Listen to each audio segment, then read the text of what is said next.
मौसम बारिश का है और जगह जगह बहुत ज़्यादा भूस्खलन हो रहा है। बाढ़ से तबाही मची हुई है। नदियाँ बताए जा रहे हैं उफान पे हैं। यहाँ मंदिर, वहाँ धर्मशाले, वहाँ पहाड़ सब ढह गए हैं, बह के ले गए हैं। यही खबर चारों ओर से आ रही है। इतना जान माल का नुकसान हो गया है, ये खबर हर जगह से आ रही है। क्या ये चीज़ें अचानक हुई हैं या फिर पहले भी होती रही हैं? ये सारी बातें इस वीडियो में विस्तार से करेंगे। ये भी बताएंगे कि जब हम कोई घटना हो जाती है उसके बाद एक प्लानिंग करनी होती है, योजना बनानी होती है।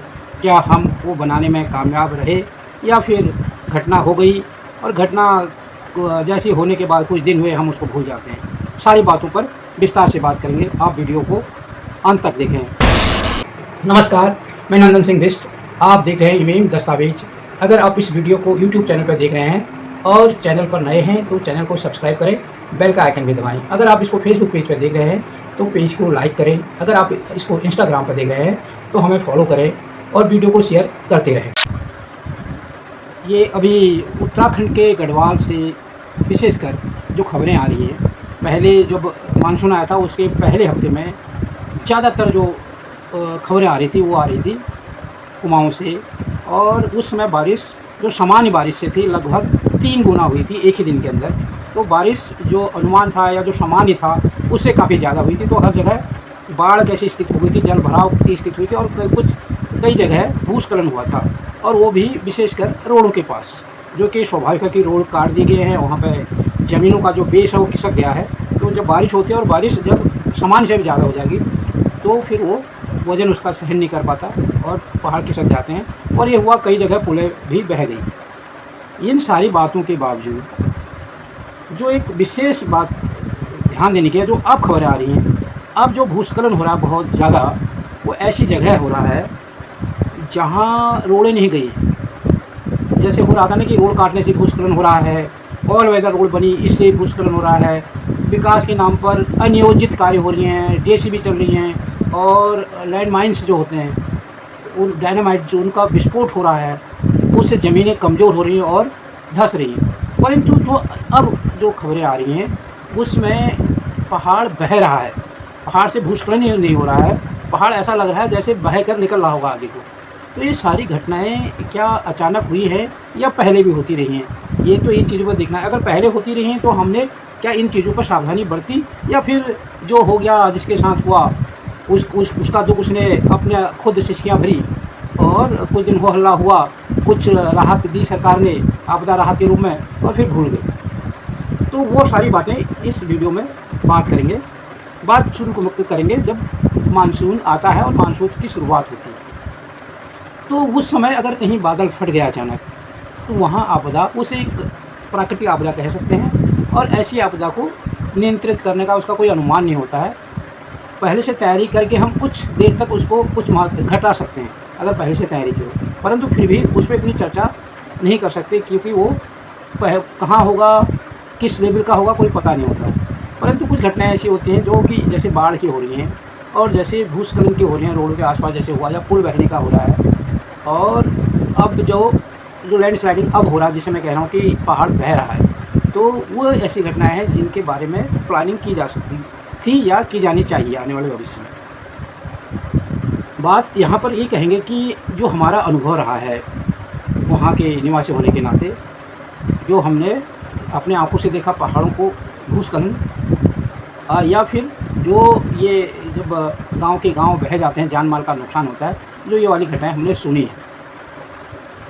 हमारा ये अब देखोगे कि इस वीडियो में ये जो वो है सामने जो गांव है, इस गांव में जो घर है इसके बगल सामने से नीचे से करीब आज से 80-90 साल पहले लैंड स्लाइडिंग हुई थी और 2 घर पूरी तरह दब गए थे और उनका पता नहीं चला।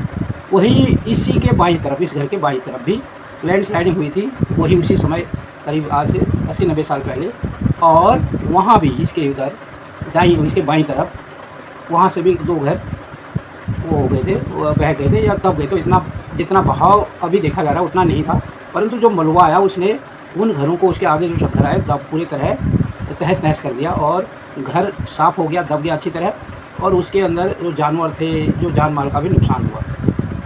उसके बाद अब जब ये 80-90 साल हो गए तो किसी को पता भी नहीं है, वो ज़मीन ऐसी हो गई, वहाँ पर पेड़ पौधे जम गए हैं, किसी को लगता ही नहीं है कि ऐसा हुआ था। अब केवल कहानी बताते हैं कि यहाँ पर ऐसा हुआ था इतने साल पहले। और अब हम भी जब हमने अपने सामने लैंडस्लाइडिंग देखी तो देखा कि पहाड़ों में अक्सर जब मानसून आता है तो जो स्टार्टिंग में तराई में बाढ़ की स्थिति होती है और लैंडस्लाइडिंग नहीं होती। अब जहाँ रोड होड़ करके ये निर्माण कार्य हो रहा है और उसमें इस चीज़ का ध्यान नहीं दिया जा रहा है, उसकी वजह से कम बारिश में भी लैंडस्लाइडिंग हो रहा है, वो भी वहीं जहाँ पर ये निर्माण कार्य हुए हैं, पहाड़ों को काटा गया है। नहीं तो शुरुआती दौर में कहीं पर लैंडस्लाइडिंग का कोई खतरा नहीं होता है, ना ही लैंडस्लाइडिंग होती है, भूस्खलन जैसी कोई चीज़ नहीं होती है। हाँ, जब बारिश पहाड़ों में हो जाती है तो उसका पानी आकर तराई और इस क्षेत्र में थोड़ा बाढ़ की स्थिति बन जाती है। और जब पहले की वो थी तो नुकसान बाढ़ से भी नहीं होता था, क्योंकि नदियों के घाट जो थे बहुत चौड़े थे और उनको बाधित नहीं करते थे, कोई रुकावट पैदा नहीं होती थी उनके बहाव में, तो बहते चले जाते थे, इसका कोई असर नहीं पड़ता था। परंतु जब मौसम आगे बढ़ता जाता था तो नदियाँ तो अपनी जगह पे हैं, उनका तो मानसून आते ही अपना काम शुरू करते हैं, उनके घाट चौड़े होते थे तो उधर नुकसान नहीं होता था।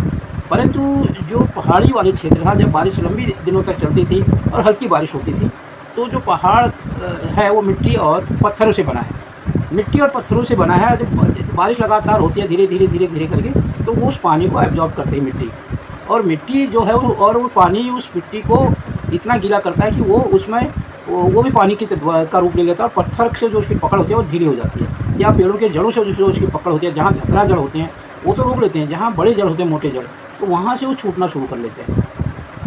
तो फिर क्या होता है, एक फ्लूट टाइप का हो जाता है, जैसे हम कह सकते हैं बहाव वाला रूप ले लेता है जो। परंतु अगर उसके ऊपर अचानक बारिश हो जाए मोटी, और उस मोटी बारिश को हैंडल करने की ताकत उस पहाड़ पर नहीं रह जाती है, फिर एक पानी की मात्रा अचानक बढ़ जाती है, ऑलरेडी वो उस पर ढूंढ रहा होता है कि मैं कहाँ को निकलूँ, नीचे की तरफ प्रेशर बनाना शुरू करता है, साइडों में जगह मिलती है तो निकलता है, नहीं तो उसको जो नीचे की तरफ को ज़्यादा मात्रा में उसका प्रेशर बढ़ता है। और नीचे से अगर कोई मजबूत चीज़ है, कोई चट्टान है और उसको रोक लेता है तो ठीक है, वो स्ट्रक्चर कुछ देर तक रुकने की कोशिश करता है, जैसे कहीं पर तालाब बन जाता है, पानी होते हुए भी पानी बहता नहीं है और तालाब जैसा बना रहता है, तो वैसे ही जैसे फ्लूइड का रूप लेता है, एक लिक्विड का रूप ले लेता है, गाढ़ा लिक्विड का रूप, परंतु खिसक नहीं पाता क्योंकि उसके आड़े बहुत बड़ा चट्टान अगर सामने आ जाता है। अगर सामने उसका चट्टान नहीं आता और ऊपर से लगातार वो वेट बढ़ता जाता है, और ऊपर की जो मिट्टी और पानी का जो एक सॉल्यूशन बना है, ऊपर से जो पानी का जो बारिश का जो वो होता है एनर्जी होती है, जब बारिश की बूंदें गिरती हैं ज़मीन पर तो उस मून में एक डायनेमिक एनर्जी होती है, गतिज ऊर्जा होती है। तो वो गतिज ऊर्जा के साथ अगर ज़्यादा बारिश हो गई तो वो क्या करता है, एक बहुत ज़्यादा एनर्जी, क्योंकि वो नीचे लिक्विड फॉर्म में है ही है, तो उसको एक फोर्स मिल जाता है, और वो फिर जिधर को डायरेक्शन, अगर छोटा सा भी डायरेक्शन मिल जाए, जैसे पाइप की तरह थोड़ा सा एक जगह की है, अगर पेड़ झाड़ी बहुत भी है तो अगर बीच में एक रास्ता उसको मिल गया उन झाड़ियों के बीच में से, तो वहीं से सारा पहाड़ खिसकना शुरू कर देता है। और जब उसके ऊपर शुरुआत होती है तो हो सकता है वो 5 kilo, 10 kilo, 20 kilo, 25 kilo, 100 kilo मिट्टी और पानी का मलबा वहाँ से निकलेगा, और जैसे वो वहाँ से निकलेगा तो वो अगले वाले पोर्शन में गिरेगा पहाड़ के, तो फिर क्या करेगा कि उसके ऊपर वजन पड़ेगा, उस 100 किलो का जो एक्स्ट्रा वजन आया है, पानी बरस ही रहा है उसके ऊपर, वो खुद लिक्विड फॉर्म में है ही है, ऊपर से उसके ऊपर 100-200 किलो या 50 किलो का और वजन आ गया, तो वो वजन के लिए वो तैयार था नहीं, तो जैसे आया तो वो भी चलना शुरू कर देता है, और अब वो आगे जाके वो आगे वाले पोर्शन में अपना वजन बढ़ाते जाते हैं। अगर ये पहाड़ ज़्यादा तीखा होता है और तो इसकी मात्रा बहुत ज़्यादा बढ़ती जाती है, और ये बहुत तेज़ी गति से आगे बढ़ के अपने आगे का जो चीज़ें आती हैं वो तबाही मचाते हैं, चाहे उसमें मकान, दुकान, सड़क कुछ भी आए, सबको लेते हुए चले जाते हैं। जब आपके पीछे इतना तीखा पहाड़ है और उसको रोकने के लिए वहाँ से जब मलबा आता है तो उसको रोकने के लिए ऐसी कोई व्यवस्था नहीं की गई है, सुरक्षा जो चक्र होना चाहिए जिसे कह सकते हैं, या सुरक्षा की कोई वाल होनी चाहिए, दीवार होनी चाहिए, जैसे कि केदारनाथ में हमने देखा कि भीम पत्थर केदार मंदिर को बचाने आ गया। ऐसे ही जब हम अपनी बस्तियाँ पहाड़ के नीचे बनाते हैं तो इन चीज़ों का ध्यान देना चाहिए, जो मैं इस वीडियो में कहना चाह रहा था कि क्या हमने इन चीज़ों का ध्यान दिया जब हम विकास की ओर बढ़ रहे हैं। हमने ये सारी घटनाएं देखी, अब जब बूढ़ा केदार में या जहाँ पर ये घटनाएं हुई हैं लैंडस्लाइडिंग के बाद, जान माल का इतना बड़ा नुकसान हुआ है, तो उसके बाद हम किस स्थिति में पहुँचे हैं कि ये एक घटना दोबारा ना हो, उस नाली के जरिए वो उस बस्ती को बचाते हुए साइड से निकल जाए। तो नदी के किनारे जो नुकसान होता है बाढ़ की वजह से और ज़मीनों का कटाव बढ़ा है, भूमि के कटाव को रोकने में हम कामयाब होते तो फिर इस तरह की घटनाएँ नहीं होती थी। तो तटबंध बनाया जाया करता था नदियों के दोनों किनारे मजबूत तारों की बाड़ करके। और वो क्या करते थे कि जब वो पानी आके आता है वेग से पहाड़ों से, तो काटे नहीं, तो अपने दोनों तटों को कटे नहीं, और तट नहीं कटेंगे तो वहाँ पे बसी हुई आबादी सुरक्षित रहेगी। बारिश का बहुत ज़्यादा मात्रा में उससे वो आराम से निकल सके। और दूसरी चीज़, उसके दोनों तरफ तटबंधों का होना ज़रूरी है, मजबूत तटबंधों का। और जब हम मजबूत तटबंध बना देंगे तो फिर इस तरीके की आपदाएँ भी नहीं होंगी।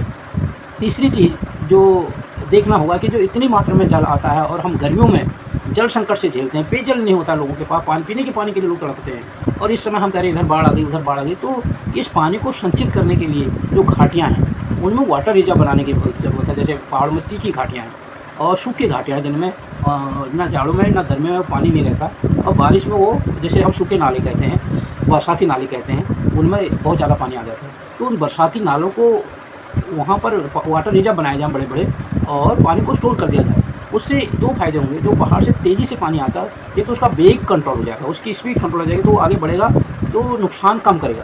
दूसरी चीज़, पानी हमको बाद में जो पानी का अभाव होता है, चाहे वो सिंचाई के लिए हो, चाहे वो पीने के लिए हो, उसकी भी आपूर्ति हो जाएगी। और जो जंगली जानवर खासकर अपने पानी की तलाश में जो बस्तियों की ओर आ जाते हैं आबादी की तरफ, उसका भी कंट्रोल होगा। तो इस सारी चीज़ों का ध्यान अगर हम देंगे तो इस तरीके की आपदाओं से, इस तरीके के नुकसान से, जो जान माल का बहुत नुकसान होता है, उससे हम बच सकते हैं। ये हो जाता, और इस तरह की घटनाएँ भी, जान माल के नुकसान से भी बचा जा सकता है। इन सारी चीज़ों में आप अपनी भी टिप्पणियाँ देते रहना, ताकि हम उन टिप्पणियों के जवाब में और भी अच्छी वीडियो बना सकें। अगर आपको हमारी वीडियो पसंद आई हो तो इसे लाइक करें और ज्यादा से ज्यादा शेयर करें, ताकि बाकी लोगों तक भी ये जानकारी पहुंच सके।